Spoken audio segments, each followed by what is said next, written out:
जी exercise 6.2 हम कर रहे थे और इसका क्वेश्चन 2 है जो आज हम सॉल्व करेंगे इस वीडियो के अंदर। क्वेश्चन 2 की स्टेटमेंट है, find the following right angle triangles ABC, find the trigonometric ratios for which measure angle A is equal to 5 and measure angle C is equal to theta. ठीक है, हमारे पास एक राइट ट्राइंगल एबीसी दी हुई है, उसके अंदर जो ए वर्टेक्स पे एंगल बन रहा है वो फाई है और सी वर्टेक्स पे जो एंगल बन रहा है वो थीटा है। ये दोनों अक्यूट एंगल हैं। ठीक है, जो बी वर्टेक्स पे बनेगा एंगल बना हुआ है आप देख सकते हैं वो 90 डिग्री का है क्योंकि वो स्क्वायर सिंबल का है।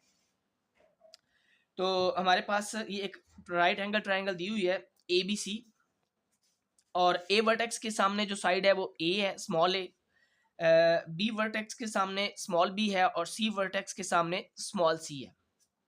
तो उसने कहा जी साइन थीटा फाइंड करें पहले पार्ट के अंदर।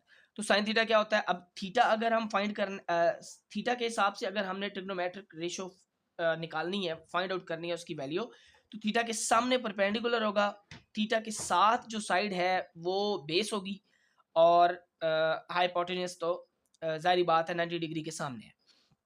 ठीक है जी, तो साइन थीटा क्या होता है? Perpendicular over hypotenuse.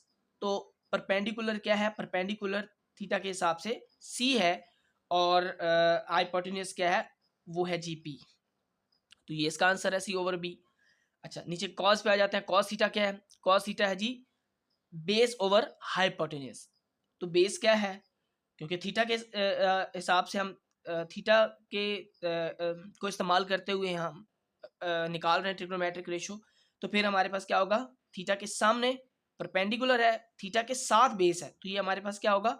ये ए आएगा और हाइपोटेन्यूज क्या है? बी। तो ए ओवर बी इसका आंसर आएगा।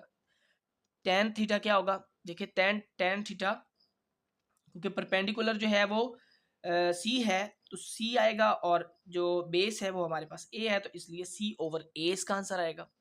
आप देख सकते हैं ट्रायंगल को उसके मुताबिक है। अच्छा, अब हमने निकालना है साइन फाई।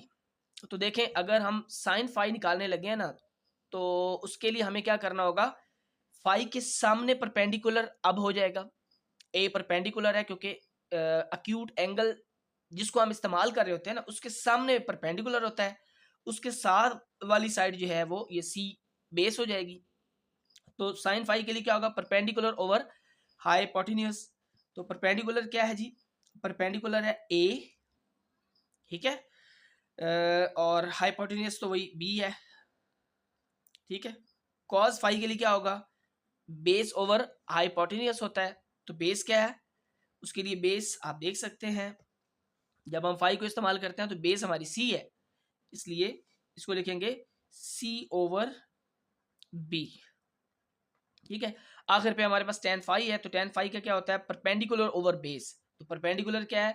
फाई को जब हम इस्तेमाल करते हैं तो परपेंडिकुलर हमारे पास ए है। ठीक है, फाई के सामने वाली साइड परपेंडिकुलर है ए और बेस क्या है जी? बेस फाई के साथ वाली है ये सी। तो ए ओवर सी इसका आंसर आएगा जी।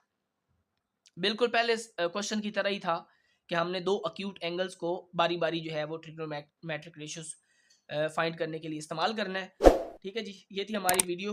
अगर आपको पसंद आए तो इसको लाइक करें, शेयर करें और हमारे चैनल को सब्सक्राइब करें। देखने का बहुत शुक्रिया।